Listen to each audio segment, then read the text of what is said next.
চাওক আমাৰ USTM-টো লাষ্ট কিমান 2011-ৰ পৰা ইয়াতে ডেভেলপমেণ্ট চলি আছে। দুনিয়াৰ সব মানুহ আহি আছে, চিফ মিনিষ্টাৰ নিজেও আহিছে। আমি ডেভেলপমেণ্ট কৰিছোঁ, সঁচাই আমি জেগাই জেগাই য'ত কাটিব লাগে আমি কাটিছোঁ, বাট আমাৰ কেম্পাছটো গ্ৰীণ কেম্পাছ হিচাপে সবেই জানে। 2 নম্বৰ কথা, অনাৰেবল চিফ মিনিষ্টাৰে কি কৈ আছে বিভিন্ন ধৰণৰ কথা, সেইবিলাকতো ৰেছপন্স দিবলৈ মই নাযাওঁ। মই শিক্ষা দীক্ষাৰ লগত জড়িত মানুহ, মোৰ ষ্টুডেণ্ট আছে, আমাৰ ফেকাল্টি আছে, আমি সবে জানে। আৰু মানুহে সমাজে মই ভাবোঁ যে it is a people's university, মানুহৰ ইউনিভাৰ্চিটি হয়, সেইকাৰণে মানুহে তাৰ প্ৰত্যুত্তৰ দিব। আৰু যদি সঁচাই কোনো ভুল হৈছে মোক উলিয়াই দিয়ক, মই ভুলখিনি কাৰেক্ট কৰিম। যদি কিবা এনেকুৱা হৈছে কেম্পাছত, তেওঁ কৈছে এইটো শুনিছোঁ যে কনচালটেণ্ট নাই। আমাৰ ইণ্ডিয়াৰ সবতকৈ কষ্টলিয়েষ্ট কনচালটেণ্ট আমাৰ লগত হচমেক, SRM infrastructure from Delhi consultant. তাৰ উপৰিও আমাৰ IITৰ পৰা কনচালটেণ্ট আছে, NIT শিলচৰৰ পৰা আমাৰ কনচালটেণ্ট আছে।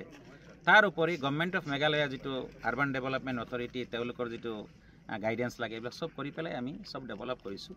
আৰু এইটো কোনো এনেকুৱা আননেমড ইনষ্টিটিউশ্যন নহয়, it is A grade university. আৰু এই ইউনিভাৰ্চিটিৰ যিমান গ্ৰীণ প্ৰেক্টিছ আছে সব আমি কৰি আছোঁ।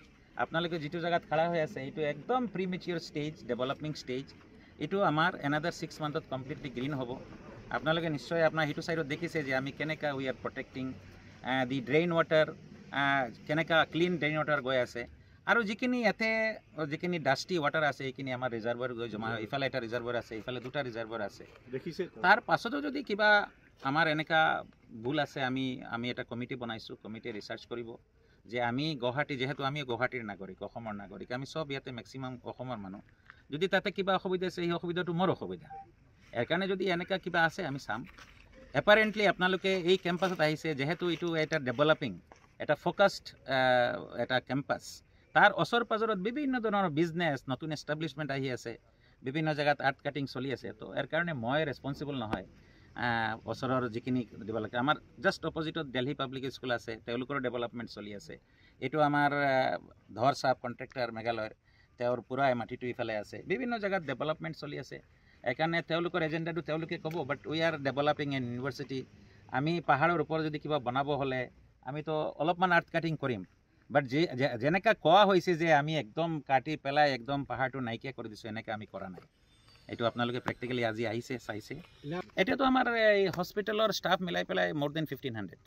একজেক্ট ফিগাৰটো ক'ব নোৱাৰিম, কাৰণ কণ্টিনিউৱাছলি ইউনিভাৰ্চিটি সব মিলাই পেলাই 1500ৰ ওপৰত আছে।